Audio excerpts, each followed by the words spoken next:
Hello student, मैं एकता सिंह आप सभी का ज्ञान चैतन्य चैनल में बहुत बहुत स्वागत करती हूँ। आज के इस वीडियो में हम कुछ इम्पोर्टेंट हिस्ट्री के फैक्ट देखने वाले हैं। तो शुरू करते हैं। आंध्र भोज किसे कहा गया है? तो आंध्र भोज जो है कृष्ण देव राय को कहा गया है। तो आंसर क्या हो जाएगा? आंध्र भोज जो है कृष्ण देव राय को कहा गया है। आगे देखते हैं, किस ऋषि के बारे में कहा जाता है कि उन्होंने दक्षिण भारत का आर्यकरण किया है?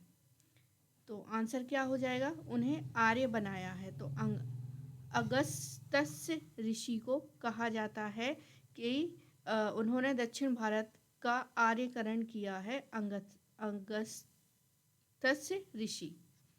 अशोक के समय कुछ समकालीन राजा थे, तो उनके नाम देख लेते हैं। जैसे कि तुरमय। तुरमय जो है मिस्र का राजा था। अंत्योक जो है सीरियाई नरेश था। मग जो है एपीरस का था। एपीरस का था। अंतकीनी जो है मेडिसोनिया का था। मैसीडोनिया का था। मैसीडोनिया का अंतकीनी। अलिक अलिक सुंदर जो है सीरीन का था। अलिक सुंदर जो है सीरीन का था। आगे देखते हैं अगला फैक्ट। किसने सिक्कों पर बगदाद के अंतिम खलीफा का नाम सर्वप्रथम अंकित किया था? तो अंतिम खलीफा का नाम सर्वप्रथम किसके सिक्के पर अंकित हुआ है? तो अलाउद्दीन मसूद शाह। अलाउद्दीन मसूद शाह के सिक्कों पर सर्वप्रथम अंकित हुआ है बगदाद के अंतिम खलीफा का नाम। आगे देखते हैं, वह जैन आचार्य कौन है जिनको अकबर ने बहुत सम्मानित किया था? तो आंसर क्या हो जाएगा? हरि विजय सूरी। हुमायूं के समय के कुछ चित्रकार हैं। मीर सैयद अली। मीर सैयद अली। अबू सम्मद। तो ये कुछ इम्पोर्टेंट थे जो कि हुमायूं के समय के थे। तो मीर सैयद अली हो गए और अबू सम्मद। आगे देखते हैं, कर्पूर मंजरी। कर्पूर मंजरी राजशेखर के समय के कवि थे।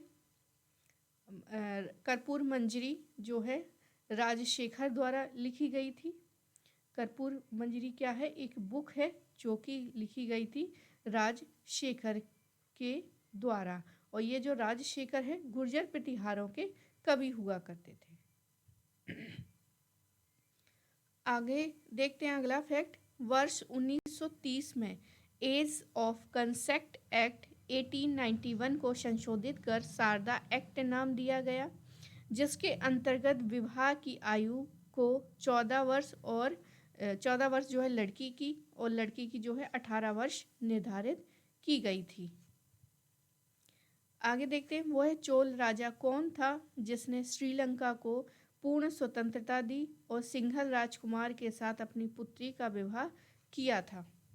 तो ये कुलोत्तुंग प्रथम था जिन्होंने श्रीलंका को पूर्ण स्वतंत्रता दी और सिंघल राजकुमार के साथ अपनी बेटी का भी विवाह किया था। तो कुलोत्तुंग प्रथम यहाँ पर सही आंसर हो जाएगा। कुलोत्तुंग प्रथम चोल राजा था।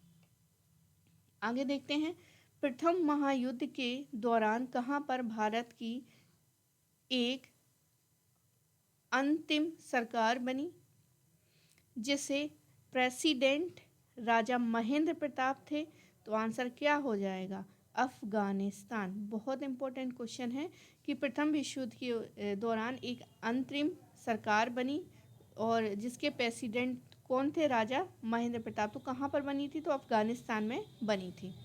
आगे देखते हैं, वे राष्ट्रीय नेता कौन थे जो वर्ष 1925 में सेंट्रल लेजिस्लेटिव असेंबली के अध्यक्ष निर्वाचित हुए थे? तो वे राष्ट्रीय नेता कौन थे? तो विट्ठल भाई पटेल थे। विट्ठल भाई पटेल थे जिनको 1925 में सेंट्रल लेजिस्लेटिव असेंबली के अध्यक्ष के रूप में निर्वाचित हुए थे विट्ठल भाई पटेल। आगे देखते हैं, किसने बड़ी बुद्धिमत्ता के साथ अलीपुर षड्यंत्र मामले में अरविंद घोष का बचाव किया था? तो चित्तरंजन दास जी हो जाएंगे यहाँ पर कि पूर्व षड्यंत्र के मामले में बचाव करने वाले वकील जो थे वो चित्तरंजन दास थे, और किसका बचाव कर रहे थे वो? अरविंदो घोष का। ये वही अरविंदो घोष है जिन्होंने न्यू लैम्प्स फॉर ओल्ड नामक जो है लेखन किया था, ये वही है। इनका बचाव अलीपुर किया था, अलीपुर षड्यंत्र केस से बचाव किया था, मतलब इनके वकील जो थे वो चित्तरंजन दास जी थे। आगे देखते हैं, एक वर्ष में स्वराज का नारा गांधी जी ने कब दिया? एक वर्ष में स्वराज का नारा दिया था असहयोग आंदोलन के समय। आगे देखते हैं, बाल गंगाधर तिलक को लोकमान्य विशेषण कब दिया गया? तो होम रूल आंदोलन के समय। लोकमान्य तिलक जो लोकमान है वो विशेषण कब दिया गया? होम रूल आंदोलन के समय दिया गया। कुछ और देखते हैं, अंग्रेजों द्वारा सिंध विजय संपन्न हुई थी। अंग्रेजों द्वारा सिंध विजय संपन्न हुई थी, तो ये हो जाएगा एलन बरो के समय में। कब? एलन बरो के समय में। गुप्त सम्राट जिसने हुणों को पराजित किया था, तो स्कंदगुप्त हो जाएगा। जूनागढ़ में गुणगान इसका किया गया है, जूनागढ़ अभिलेख में। तो गुप्त सम्राट जिन्होंने हुणों को पराजित किया था, स्कंदगुप्त हो जाएगा। स्वराज दल की स्थापना चित्तरंजन दास एवं मोतीलाल नेहरू हो जाएंगे। स्वराज दल की स्थापना चित्तरंजन दास और मोतीलाल नेहरू जी हो जाएंगे। नेशनल काउंसिल ऑफ एजुकेशन जो है 15 अगस्त 1906 में की गई थी। नेशनल काउंसिल ऑफ एजुकेशन 15 अगस्त 1906 में। तो एजुकेशन से रिलेटेड है, इसलिए इम्पोर्टेंट है। आगे देखते हैं, मैनटेग्यू चेम्सफोर्ड की रिपोर्ट भारत सरकार अधिनियम 1919 का आधार। अशोक के रुमनदेई अभिलेख में सूचना मिलती है कि शाक्य मुनि बुद्ध का जन्म लुम्बिनी में हुआ था। तो यहाँ पर जो है रुमनदेई अभिलेख से ही पता चलता है, रुमनदेई अभिलेख से भी पता चलता है कि जो हमारे बुद्ध भगवान थे उनका जन्म जो है लुम्बिनी में हुआ था। आगे देखते हैं, किस प्राचीन नगर के अवशेष कुम्भहार स्थल से हैं? तो ये पाटलिपुत्र हो जाएगा। पाटलिपुत्र के जो हैं वो अवशेष मिलते कुम्भहार स्थल से प्राप्त हुए हैं। आगे देखते हैं, कौन सी गुफा जो है त्रिमूर्ति के लिए विख्यात है? तो कौन सी गुफा त्रिमूर्ति? तो एलिफेंटा हो जाएगी। एलिफेंटा जो है त्रिमूर्ति के लिए फेमस है। एलिफेंटा जो है त्रिमूर्ति के लिए, ब्रह्मा विष्णु महेश, इसी के लिए जो है एलिफेंटा विख्यात है। आगे देखते हैं, असम एवं कूच बिहार में वैष्णव धर्म का प्रवर्तन किसने किया था? तो असम और कूच बिहार कूच बिहार में शंकर देव का श्रेय जाता है, शंकर देव का। किसने राम सीता की आकृतियों पर राम सीए के देवनागरी लिपि से युक्त सिक्के चलाए थे? तो ये अकबर यहाँ पर हो जाएगा। आगे देखते हैं, किस मुगल बादशाह के विरुद्ध जौनपुर से एक फतवा जारी किया था?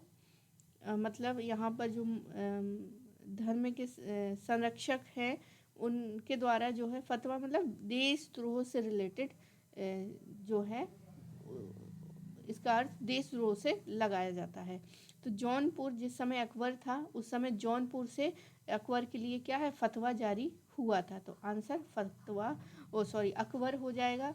किसके द्वारा? मुल्ला एजदी के द्वारा जारी किया गया था 1580 में। 1580 मुल्ला एजदी द्वारा अकबर के विरुद्ध जौनपुर से फतवा जारी किया था। कौन हैदराबाद के स्वतंत्र राज्य का संस्थापक है? तो निजाम उल मुल्क या चिनकिलिज खां। आगे है, किस गवर्नर जनरल ने दास प्रथा को भारत में समाप्त किया था? तो एलन बरो ने दास प्रथा को समाप्त किया था। सहायक संधि को किसके काल में क्रियान्वित किया गया था? तो सहायक संधि को क्रियान्वित करने का जो श्रेय है वो लॉर्ड वेलेजली को जाता है। तो लॉर्ड वेलेजली की ही जो है सहायक संधि लॉर्ड वेलेजली की है। आगे है, किसने विलय की नीति नियोजित एवं क्रियान्वित की थी? विलय की नीति तो लॉर्ड डलहौजी हो जाएंगे। विलय की नीति जो है सहायक संधि की सहायक संधि किसने किया था? लॉर्ड वेलेजली ने। और लॉर्ड डलहौजी ने विलय की नीति अपनाई थी। अवध का ब्रिटिश रेजिमेंट था। जब अवध का ब्रिटिश साम्राज्य में विलय हुआ तो जेम्स आउट्रम यहाँ पर सही आंसर हो जाएगा। अवध का ब्रिटिश रेजिमेंट कौन था? तो जेम्स आउट्रम। अगला है all India trade union Congress 1920 में एम.एन. जोशी द्वारा, और इसके all India trade union Congress के अध्यक्ष कौन थे? तो लाला लाजपत राय। ये वाला क्वेश्चन जो है बहुत बार जो है यूजीसी नेट में आया है, तो यहाँ पर याद रखना है all India trade union Congress के अध्यक्ष लाला लाजपत राय हैं। और किसके द्वारा ये किया गया था? तो 1920 में एम.एन. जोशी के द्वारा। अगला है बंगाल में ब्रिटेन की वस्तुओं के बहिष्कार का सुझाव सर्वप्रथम किसने दिया था? तो कृष्ण कुमार मित्र ने। ये भी बहुत न्यू क्वेश्चन है। बंगाल में ब्रिटेन की वस्तुओं के बहिष्कार का सुझाव सर्वप्रथम किसने दिया था? तो कृष्ण कुमार मित्र ने। किसने? कृष्ण कुमार मित्र ने।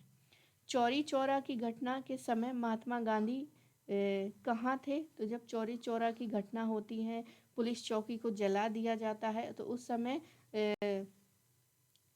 जो असहयोग आंदोलन था उसको वापस ले लेते हैं महात्मा गांधी। तो कहाँ थे? तो ये कलकत्ता में थे। तो चौरी चौरा जो है वो गोरखपुर के पास पड़ता है। गोरखपुर से थोड़े आगे चलते हैं, देवरिया की तरफ जाते हैं, जब ये चौरी चौरा पड़ता है तो वहीं पर जो है ये घटना घटी थी। और महात्मा गांधी जी और थोड़ी दूरी पर थे, कहाँ पर? कलकत्ता में। आगे देखते हैं 1929 का भारतीय राष्ट्रीय कांग्रेस का लाहौर अधिवेशन। 1929 है भारतीय राष्ट्रीय कांग्रेस का लाहौर अधिवेशन। गांधी इरविन समझौता जो है 5 मार्च 1931।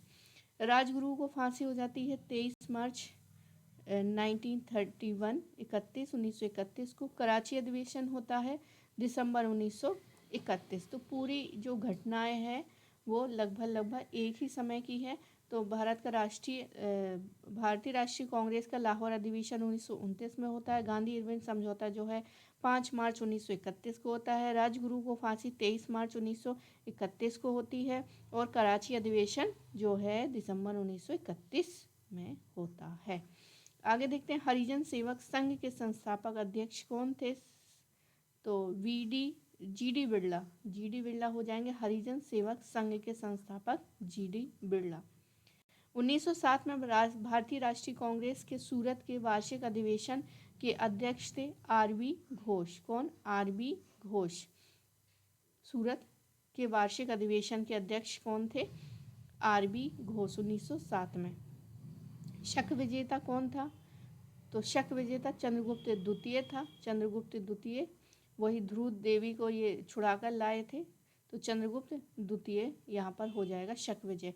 और एक हूण विजय पूछते हैं तो स्कंद गुप्त का वहाँ पे नाम आता है हूण विजय में। आगे देखते हैं कुछ और। किस मुगल बादशाह को बलबन द्वारा प्रारंभ किया गया? किस मुगल बादशाह में बलबन द्वारा प्रारंभ किया गया दरबारी रिवाज था एक सिजदा और पायवोस, सिर झुकाना, और जो हमारा सम्राट है उस पर उसके पैरों को चूमना। ये था सिजदा मतलब सर झुकाना, पायवोस मतलब उसके पैरों को हाथों को चूमना। तो ये था शाहजहां द्वारा समाप्त कर दिया गया था तथा चाहार तस्लीम की प्रथा शुरू करवाई थी। तो बहुत इम्पोर्टेंट क्वेश्चन है कि जो हम बलबन का सिजदा और पायबोस हम देखते हैं कि उस समय होता था, उस प्रथा को ख़त्म किसने किया था? तो शाहजहां ने किया था। लेकिन एक और प्रथा शुरू की गई थी जिसको चाहार तस्लीम प्रथा भी कहते हैं।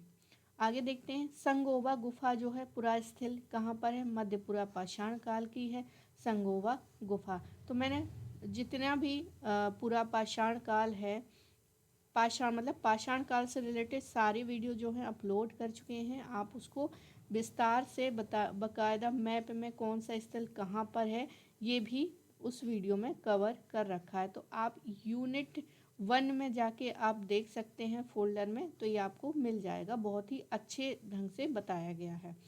आगे देखते हैं किस शिलाश्रय से मानव शवाधान के प्रमाण मिलते हैं। तो लिखैया जो है उससे मानव शवाधान के प्रमाण मिलते हैं लिखैया से। हड्डी से निर्मित मातृ देवी को उच्च पुरा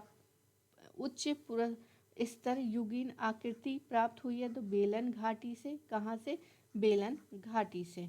अष्टखंडीय पुस्तक history of India as told by its own historians. तो यह अष्टखंडीय पुस्तक है जिसको लिखा है H.M. Elliott and John Dowson के द्वारा।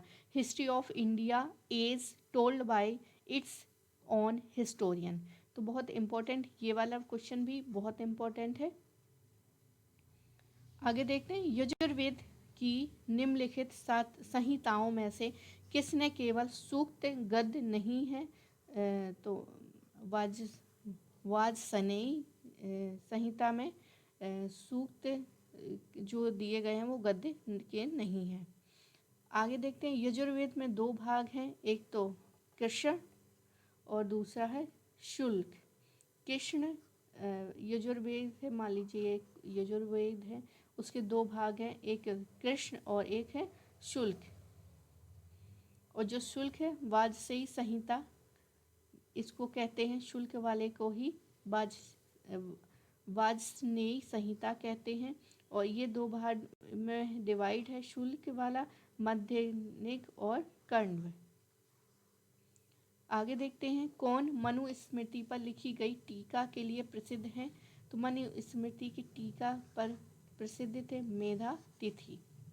आगे है धूत कीड़ा जिस कर्म कांड का अंग नहीं थी, वो था राजसूय यज्ञ। राजसूय यज्ञ में धूत कीड़ा का अंग हुआ करता था। धूत कीड़ा जिस कर्म कांड का अंग थी वो था राजसूय यज्ञ। आगे है तेवारम किन शैव संतों के गानों का संग्रह है। तो अप्पर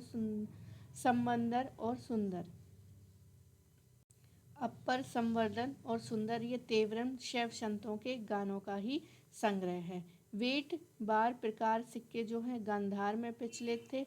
वेट बार प्रकार सिक्के जो है गांधार में प्रचलित थे। सिक्कों के किस समुदाय के पृष्ठभाग से प्रतीक पूर्व भाग पर अंकित राजा के नाम से मेल खाते हैं? तो आंसर हो जाएगा पंचाल।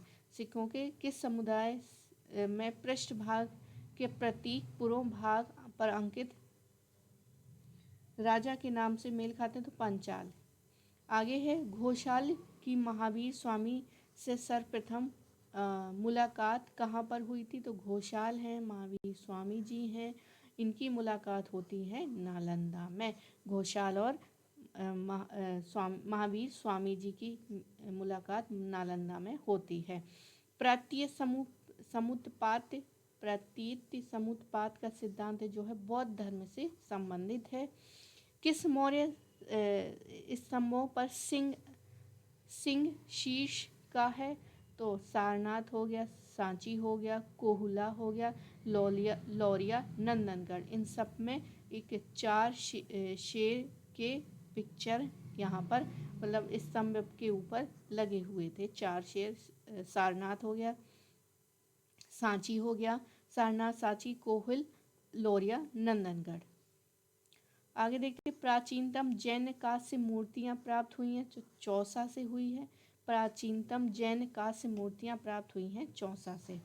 आगे देखते हैं किस राज्य परिवार में पुरुष प्रायः ब्राह्मण धर्म का पालन करते थे और स्त्रियां बौद्ध थी? तो इक्ष्वाकु हो जाएगा। कौन हो जाएगा? ये भी बहुत इम्पोर्टेंट है कि किस राज्य में पुरुष प्रायः ब्राह्मण हुआ करते थे परंतु स्त्रियां जो है बौद्ध थी? तो इक्ष्वाकु यहाँ पर हो जाएगा सही आंसर। तो आई होप आपको ये वीडियो पसंद आया होगा। लंबा ना बने इसलिए इसको यहीं रोक देते हैं। मिलते हैं अगले वीडियो में और इंटरेस्टिंग फैक्ट के साथ।